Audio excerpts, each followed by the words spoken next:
Quero convidar você a abrir a sua Bíblia, Evangelho de Lucas, capítulo 24. Nós leremos do versículo 13 em diante. Lucas, capítulo 24, versículos 13 em diante.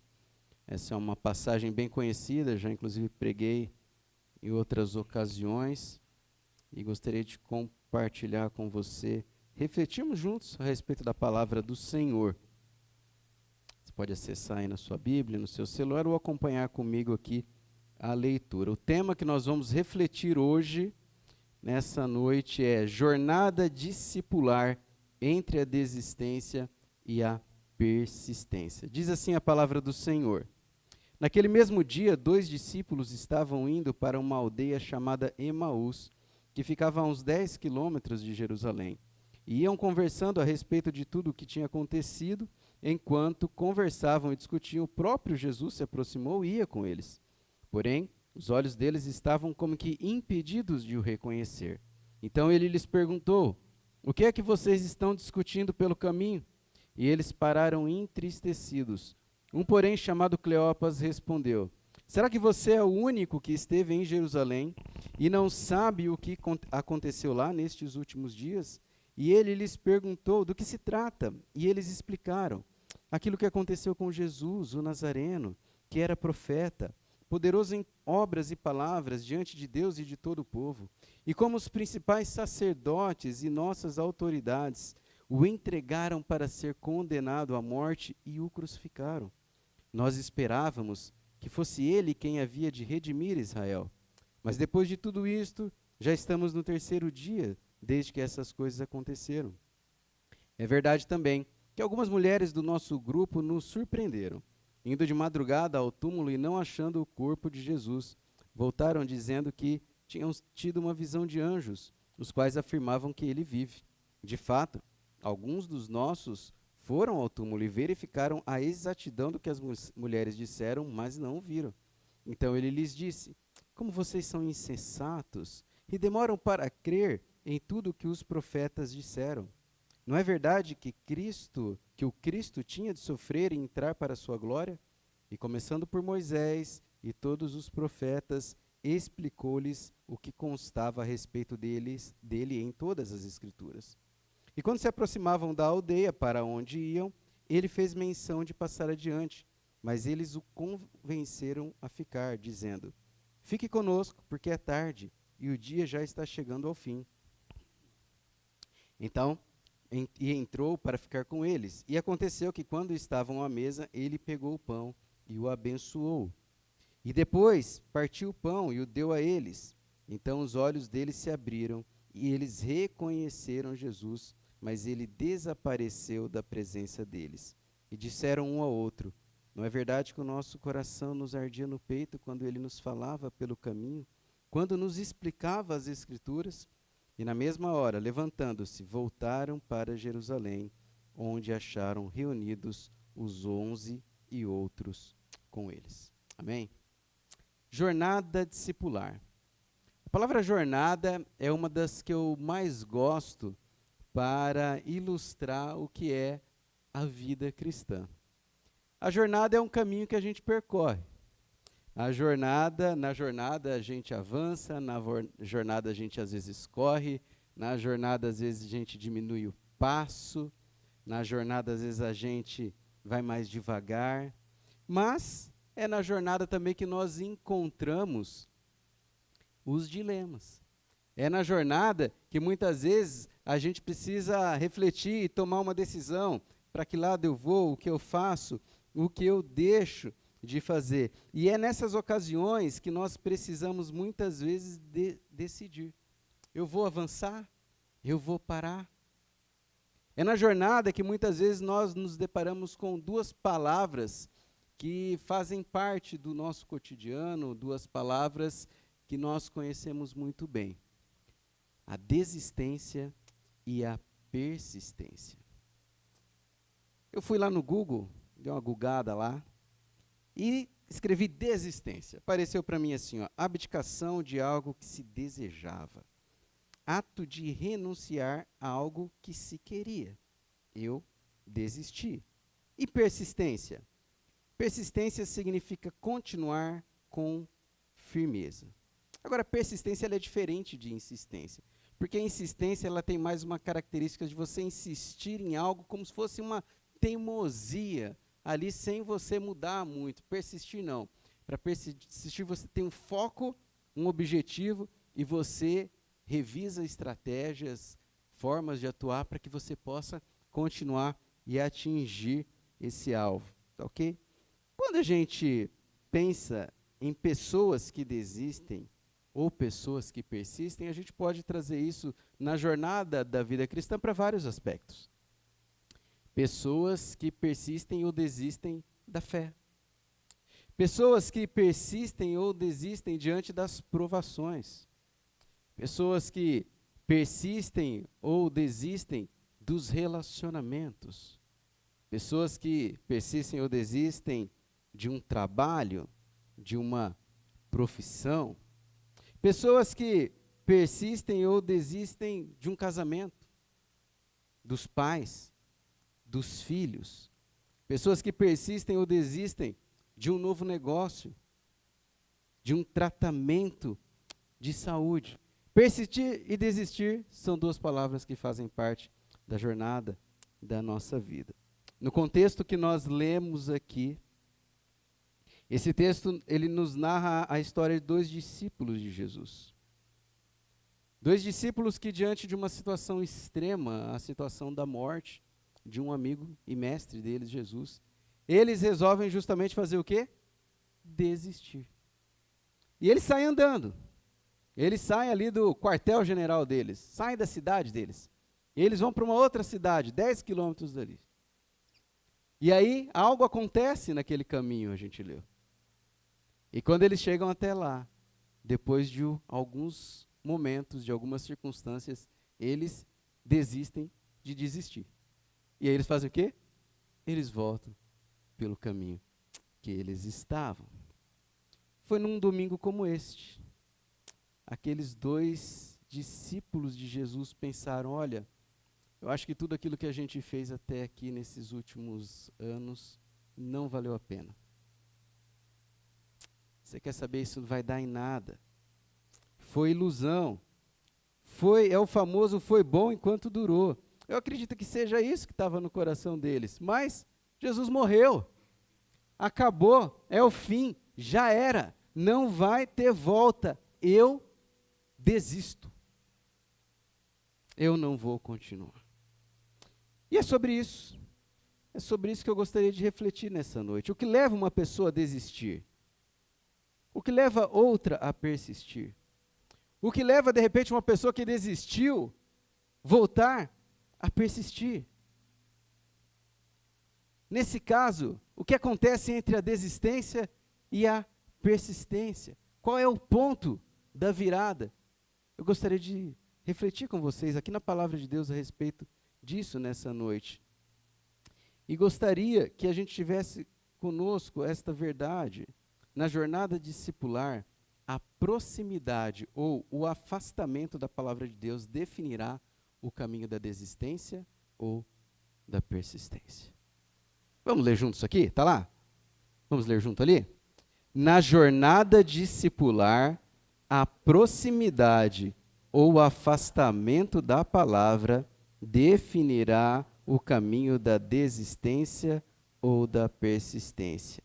Quais circunstâncias da jornada discipular nos revelam se nós estamos nos afastando ou nos aproximando da palavra de Deus? E a primeira circunstância que eu gostaria de refletir é quando a jornada discipular encontra o caminho da desistência. O versículo 13 diz, naquele mesmo dia, 2 discípulos estavam indo para uma aldeia chamada Emaús, que ficava uns 10 quilômetros de Jerusalém. Quem eram esses 2 discípulos? O nome de um deles, a Bíblia revela que era Cleopas. O outro, nós não sabemos. Esses discípulos, eles não faziam parte do grupo dos 12 discípulos. Mas eles eram muito próximos deles. Vejam que eles sabiam a respeito do que as mulheres haviam falado. Eles sabiam que Pedro tinha ido lá conferir o que as mulheres tinham falado. Eles não eram seguidores anônimos de Jesus. Eles não eram pessoas qualquer da multidão, em busca apenas de pão ou de milagres. Eles sequer eram incrédulos. Eles não eram daqueles que eram zombadores. Eles não estavam entre aqueles que gritaram para crucificar Jesus. Eles eram distintos da multidão. Eles caminharam com Jesus. Eles viram milagres. Eles viram sinais. Eles estavam lá quando Jesus multiplicou os pães, quando os cegos abriram seus olhos. Eles presenciaram aquilo. Os sermões de Jesus que nós lemos hoje na Bíblia, eles ouviram diretamente, presencialmente, direto da boca de Jesus.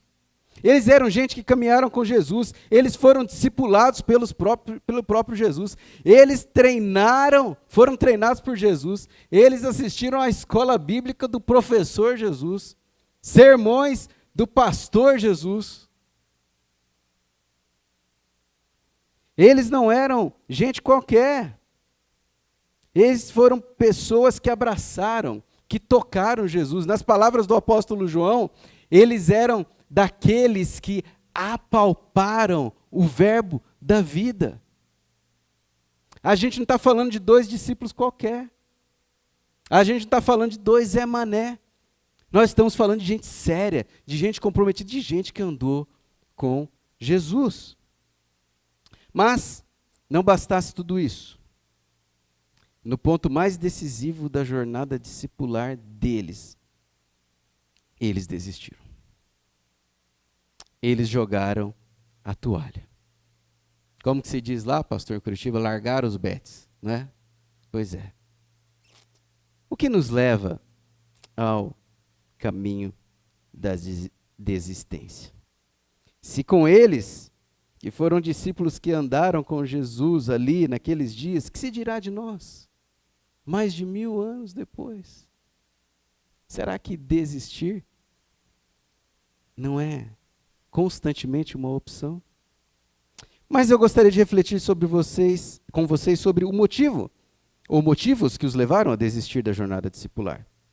O versículo 19, quando a gente lê, ele mostra ali que eles mencionam que Jesus havia morrido. Jesus foi morto. Aquilo os levou a uma tristeza profunda, uma tristeza da alma. A dor da perda de alguém muito querido, muito amado. A dor daquele que estava junto com ele todos os dias. Daquele que ensinou, daquele que estendeu a mão, daquele que abraçou nas horas difíceis, naquele que deu puxão de orelha, naquele que ensinou a respeito da fé. Naquele que projetou para eles o que seria a vida pela frente, morreu. Não estava mais lá. Eles estavam vivendo a dor do luto. E não bastasse isso, eles estavam inconformados com as perdas que eles também sofriam decorrentes da morte de Jesus. Afinal de contas, eles andaram ali, talvez, 1, 2 ou 3 anos com Jesus. Eles investiram tempo, eles investiram esforço, eles se dedicaram, eles investiram financeiramente no sustento deles naquele tempo. E de repente, deu em nada. Agora, não apenas o que se passou, mas também o que eles deixaram de ganhar para frente. Porque eles tinham a expectativa de que Jesus fosse um libertador político, aquele que os libertaria do jugo romano. O versículo 21 diz: nós esperávamos que fosse ele quem iria redimir a Israel. O luto, a tristeza, era um dos motivos que o levaram a desistir. A perda das esperanças. Mas não apenas isso. A tristeza, ela também leva a um sentimento, que eu chamei aqui um sentimento de ofensa pessoal. Um coração triste é também um coração mais sensível. Um coração que se ofende muito facilmente. Veja que quando Jesus se aproxima deles, no versículo 18, e pergunta do que eles estavam falando, discutindo, um, porém, chamado Cleopas, respondeu: será que você é o único que esteve em Jerusalém e que não sabe o que aconteceu lá nesses últimos dias? Rapaz, ele deu uma patada em Jesus. Ele agiu de ironia. Tipo, você foi o único. Cara, você não tem rede social. Você não viu o fervo que estava lá na cidade. Você não viu o BO que foi. Você não presenciou, cara, toda aquela treta. Será que só você não viu? Você já tentou ajudar, aconselhar alguém que de repente está passando por uma dificuldade? E aí, de repente, você tomou uma invertida dessa? Tomou uma patada assim? Ou a pessoa te olhou, de repente, com aquela face de ironia, te deu uma resposta inesperada? É possível que sim, mas é possível que você também, às vezes, já fez isso com alguém. Por quê? Talvez por um sentimento de tristeza, que te deixou mais sensível naquele momento.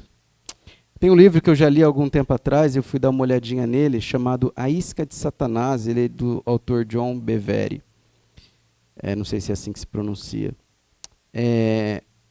O John ele vai dizer que a ofensa ela é a isca de Satanás. É por causa da ofensa que pessoas se afastam de Deus, é por causa da ofensa que as pessoas se afastam umas dos outros. E ele diz, num trecho desse livro, o seguinte, que eu gostaria de ler aqui com vocês. Se tivermos expectativas a respeito de determinadas pessoas, essas pessoas podem nos decepcionar. Elas nos decepcionarão quando deixarem de atender às nossas expectativas. Mas, se não tivermos expectativas com relação a alguém, qualquer coisa que nos seja dada será uma bênção e não algo que nos é devido. Aqueles homens eles tinham expectativas em relação a Jesus. Que ele fosse o libertador, mas Jesus morreu. E eles se sentiram, então, prejudicados naquilo. O autor continua: nós nos predispomos a nos ofender quando exigimos certos comportamentos daqueles com quem nos relacionamos. Quanto mais esperamos, maiores são as possibilidades de nos ofendermos. Eu quero ler essa segunda parte de novo. Nós nos predispomos a nos ofender quando exigimos certos comportamentos daqueles com quem nos relacionamos. Quanto mais esperamos, maiores são as possibilidades de nos ofendermos. O que o John está querendo dizer aqui é que o nível do nosso sentimento de ofensa, ele pode ser muitas vezes maior do que a gravidade de uma ofensa que nós recebemos de um suposto agressor. Às vezes eu posso me sentir mais ofendido do que a realidade, do que aquilo que aconteceu. Por quê? Porque o meu coração está triste já. Ele já está ferido, ele já está machucado, ele já está magoado. E aí então aquilo, sabe quando a gente fala assim, foi a gota d'água? É isso. Provérbios 18:19 diz, um irmão ofendido é mais inacessível do que uma cidade fortificada, e as contendas são como as portas trancadas de uma cidade. O que o Cleopas disse para o Jesus é o seguinte, cara, você não sabe do que aconteceu? Olha, eu não quero papo com você. Porque o mínimo que você deveria saber era o que tinha acontecido naquele lugar. Coração ofendido. Um sentimento de uma ofensa pessoal maior do que a realidade. Agora, um coração triste também é um coração suscetível a acumular ainda mais tristeza. Veja que o versículo 14 diz assim, ó, leia aí. E iam conversando a respeito de tudo que tinham acontecido. Eles estavam lá, lamentando. Eles estavam lá, talvez, relembrando os fatos. Eu fico imaginando, eles falam assim, cara, se aquele miserável do Judas Iscariote não tivesse traído Jesus, não tinha acontecido isso. Eu tenho certeza. Bem que eu desconfiei daquele camarada. Ele falou, mas é verdade, eu até que tentei avisar Jesus, viu? E aí eles foram ali, e conversando, e se lamentando, e um alimentava a dor do outro, e um enchia o balde de lágrimas do outro, e eles iam lá, cada vez mais conversando e se afundando, numa espiral que ia cada vez mais para o fundo, para o meio da lama, para dentro do buraco. Já aconteceu isso com você? Você já viu gente assim, que gosta de se alimentar da tragédia? Gente que gosta de se alimentar de conteúdo digital do final do mundo. Gosta de saber do apocalipse do fim do mundo. Notícias que sepultam a esperança.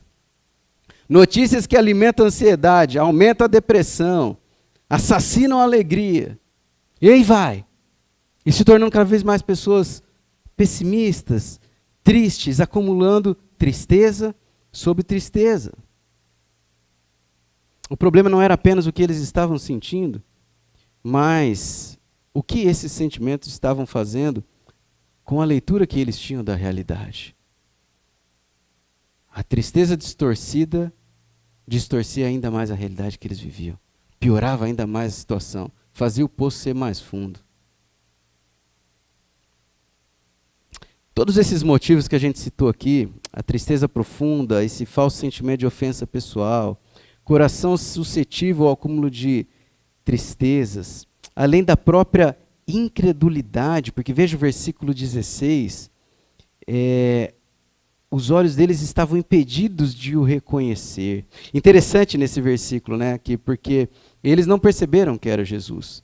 Mas eles, quando começaram a contar para Jesus, ele falou assim, olha, mas tem duas coisas muito estranhas nessa conversa aí. A primeira é o seguinte, as mulheres foram lá no túmulo de manhã, o corpo de Jesus não estava lá. A gente achou estranho, mas até aí, sei lá, alguém roubou, um romano levou, sei lá. Mas depois aconteceu outra coisa mais estranha. Diz que apareceu 2 anjos lá para elas e falou assim, ó, por que vocês estão chorando? Esse Jesus, ele está vivo, ele ressuscitou. Mas eles estavam com os olhos tão cegos espiritualmente que eles não conseguiram perceber a bênção daquilo que tinha acontecido. Eles não conseguiram perceber. Por quê? Porque todos esses motivos de tristeza, incredulidade, etc., eles nos impedem de ver a ação de Deus. Na verdade, eles minimizam a nossa percepção da ação sobrenatural de Deus nas nossas vidas. Quando a gente está com o coração assim, incrédulo, tristonho, tal, a gente às vezes não consegue perceber Deus nas coisas.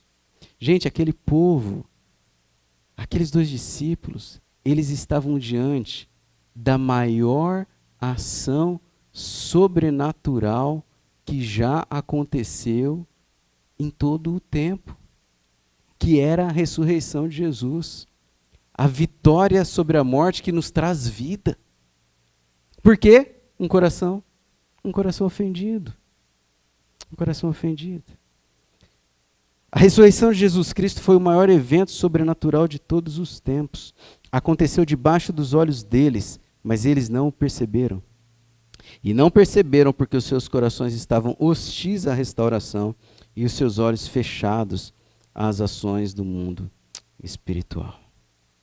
Na jornada discipular, a desistência vai revelar o afastamento da palavra de Deus.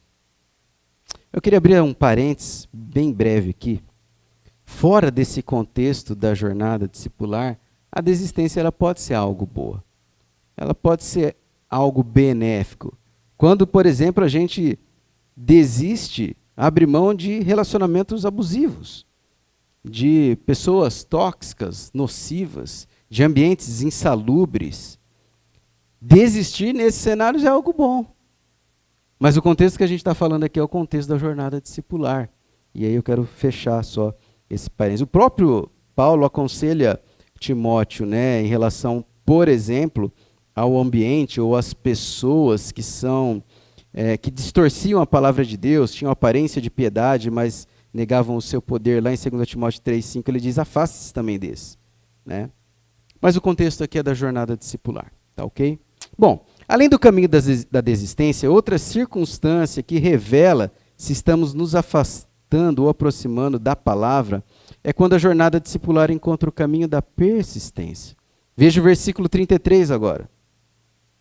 E na mesma hora, levantando-se, voltaram para Jerusalém, onde acharam reunidos os 11 e outros com eles. O que nos leva ao caminho da persistência?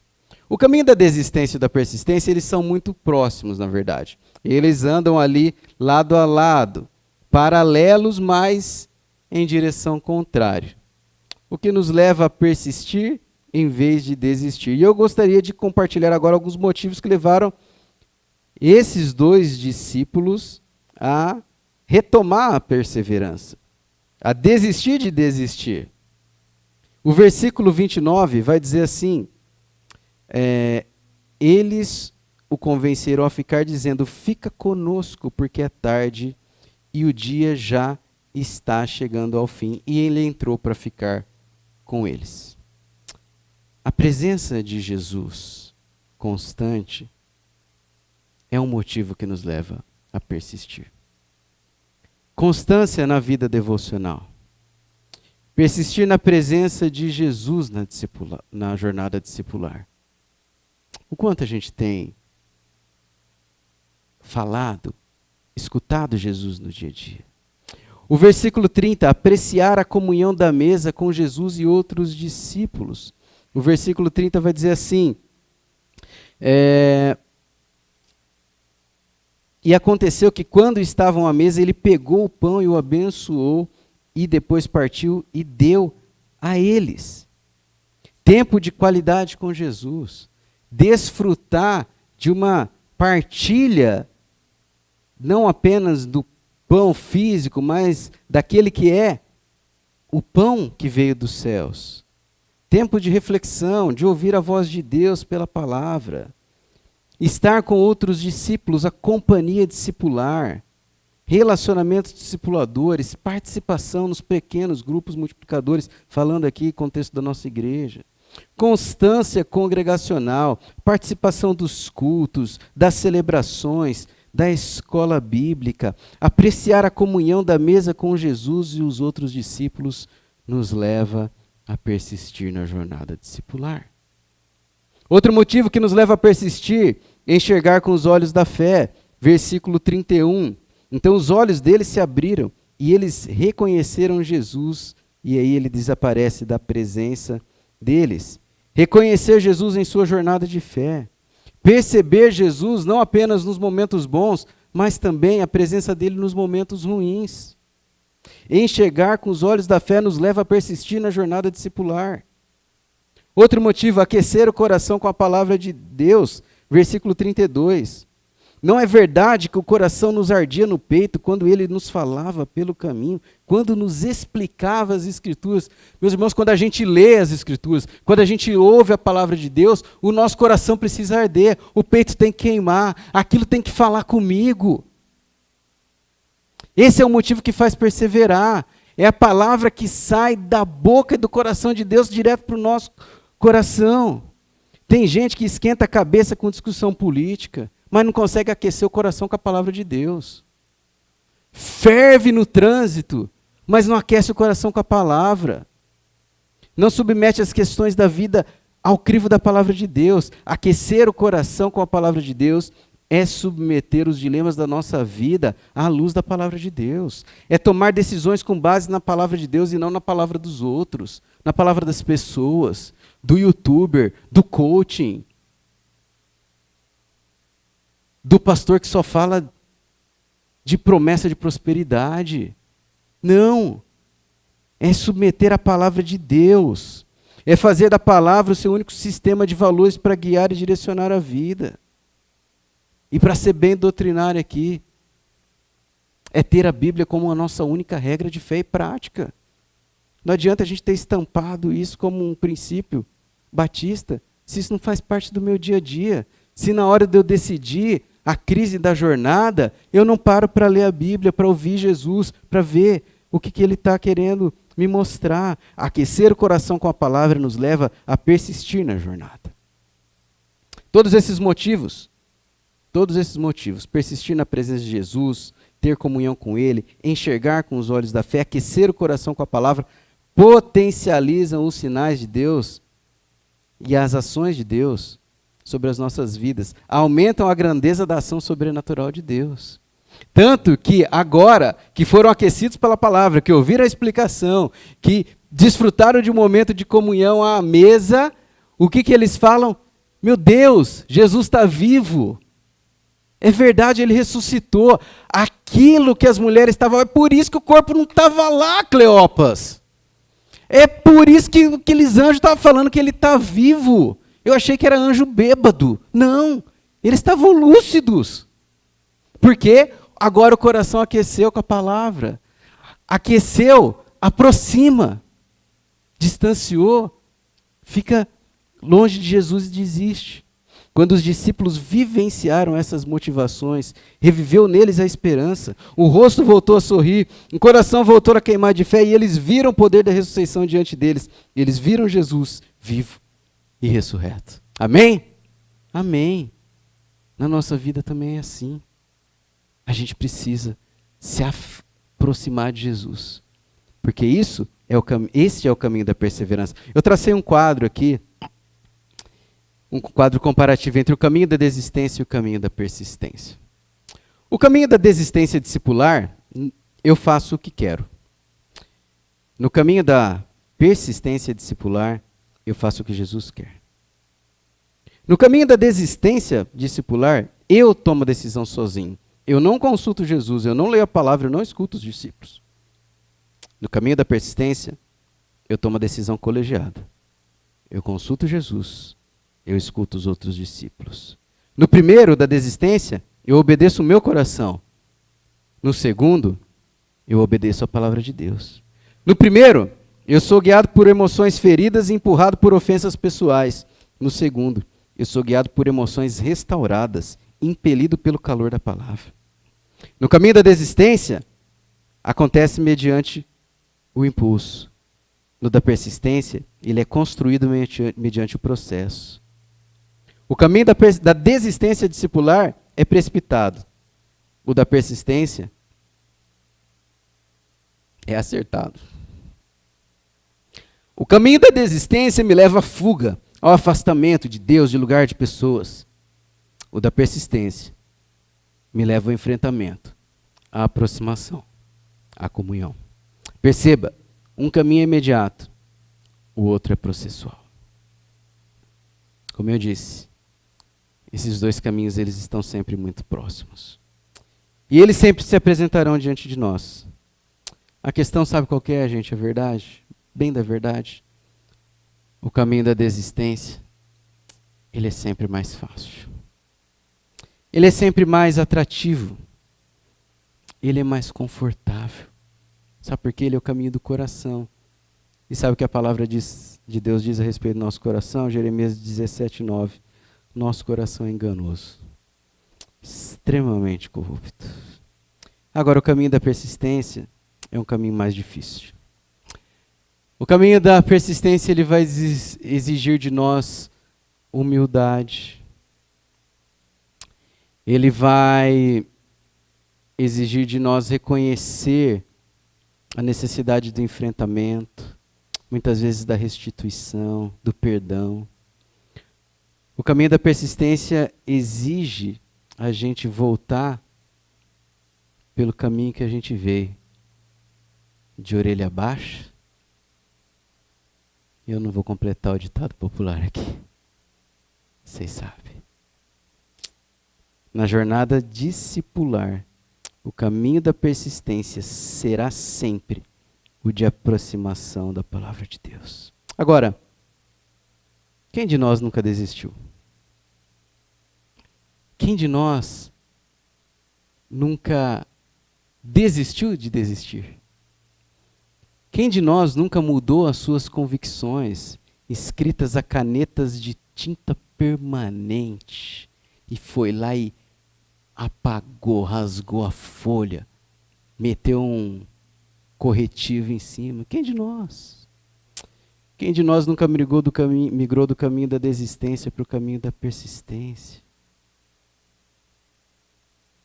Após falar sobre essas duas circunstâncias, quando a jornada discipular encontra o caminho da desistência e o da persistência, quero apresentar, por fim, uma última reflexão.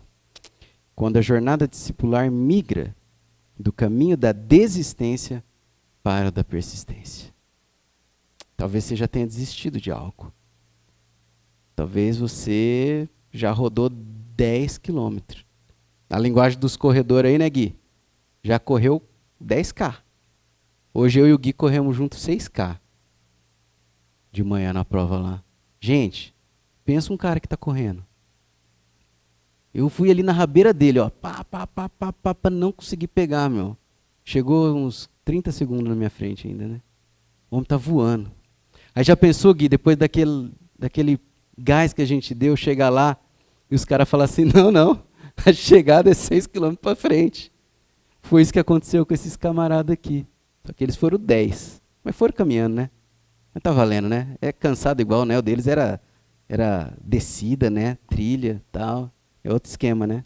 Já pensou? Rodar 10 km e ter que voltar para trás? Pois é. Versículos 30 a 33. E aconteceu que quando estavam à mesa, ele pegou o pão e o abençoou.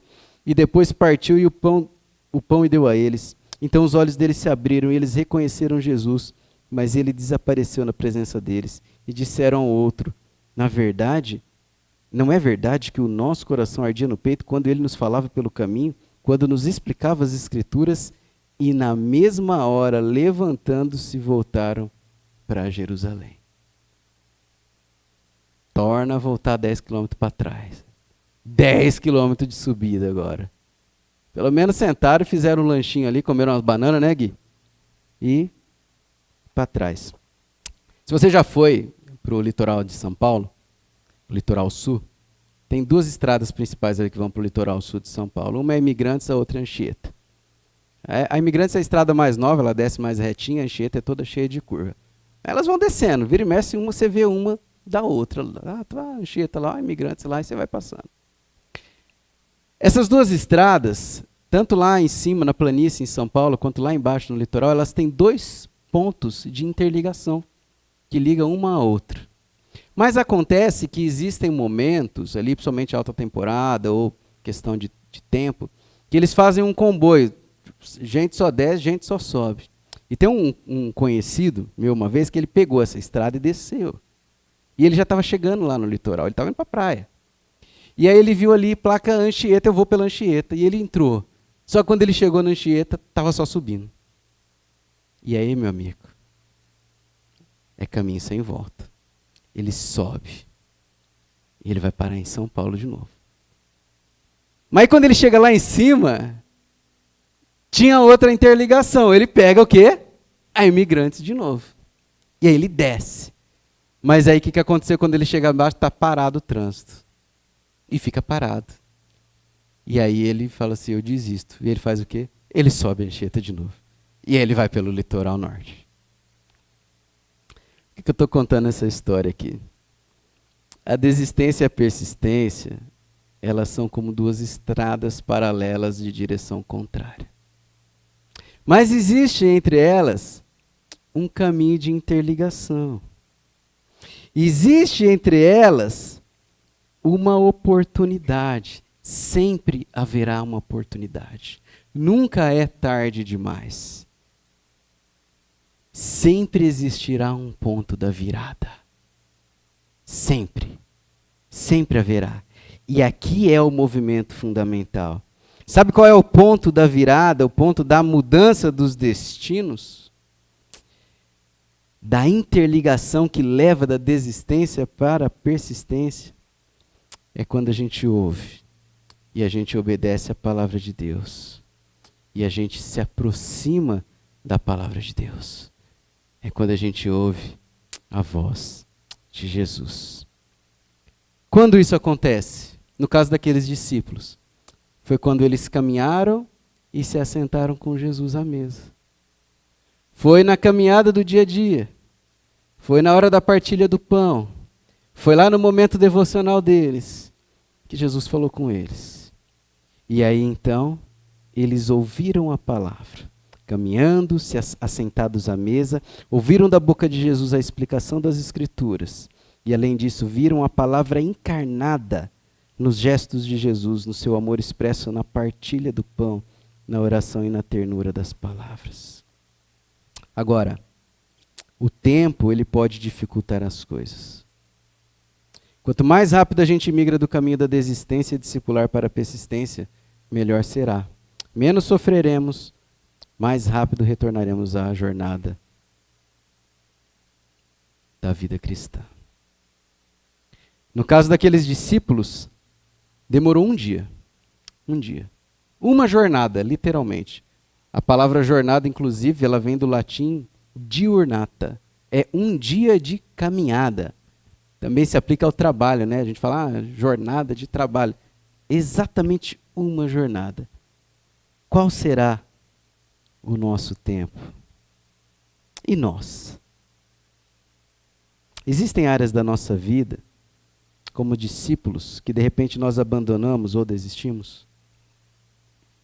Existem dilemas que nos levam, talvez, a ficar em dúvidas?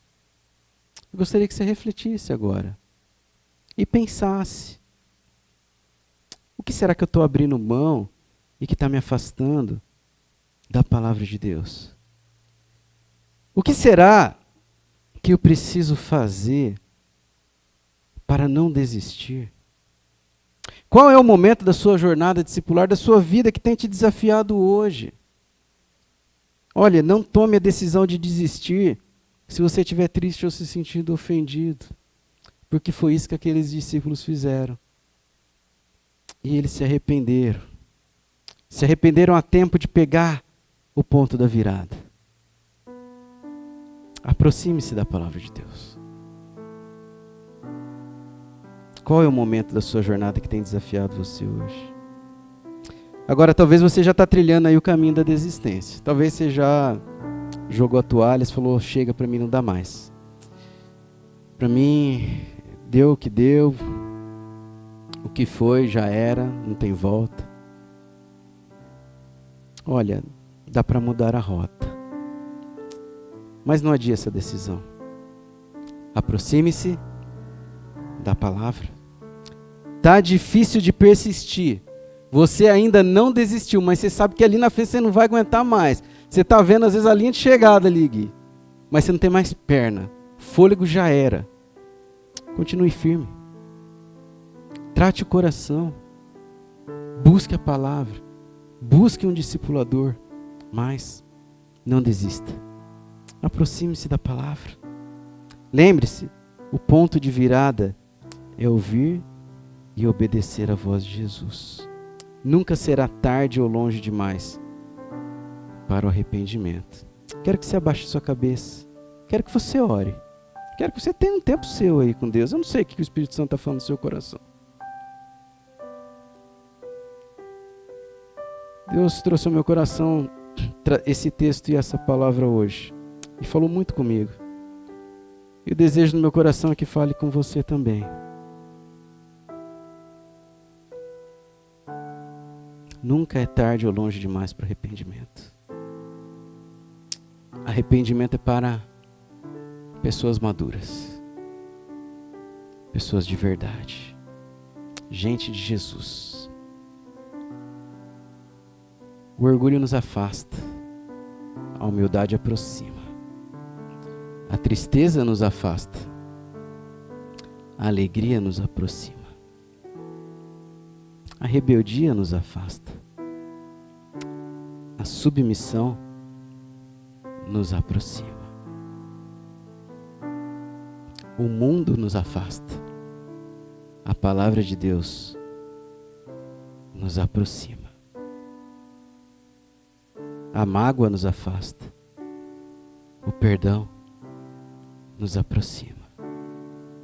E quando a gente aproxima, é no ponto da jornada que a gente encontra forças vindas dos céus para persistir.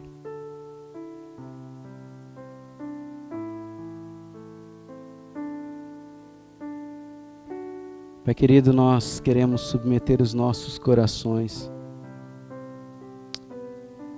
à presença e à vigília do Senhor. Assim como no caminho de Emaús, há 2000 anos atrás, o Senhor se fez presente na vida daqueles 2 discípulos teus. Gente tua, gente temente, gente que te abraçou, gente que caminhou contigo, gente que ouviu o sermão ao vivo.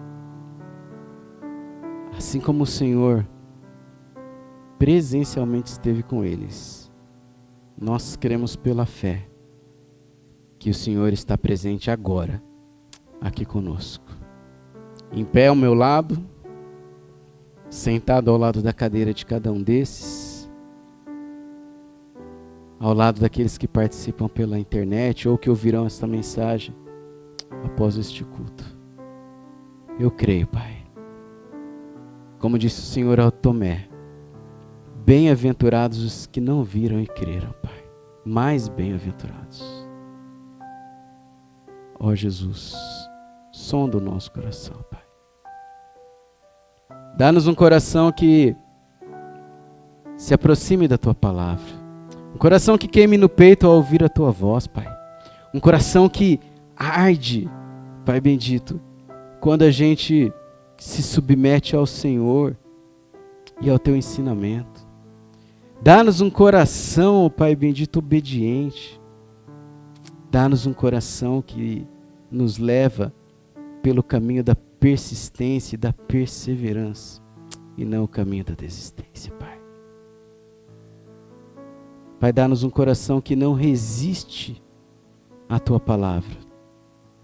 Dá-nos um coração, Pai bendito, que não resiste a entregar a vida nas Tuas mãos, que não resiste a se tornar um discípulo Teu, que não resiste a abrir mão da sua própria vida para viver a Tua vida. Dá-nos um coração que não resiste, Pai, a abandonar os nossos vícios para abraçar as virtudes do Senhor, Pai. Como diz a Tua palavra, se hoje ouvirdes a Sua voz, não endureça o vosso coração, pois hoje é o tempo favorável, hoje é o dia da salvação. Por isso eu apresento e submeto diante do Senhor os nossos corações, as nossas vidas, nos ensinando a cada dia, nos dilemas, nas encruzilhadas, nas crises da vida, a persistirmos e a não desistirmos, a nos aproximarmos da Tua palavra e não nos afastarmos dela. Em nome de Jesus, amém.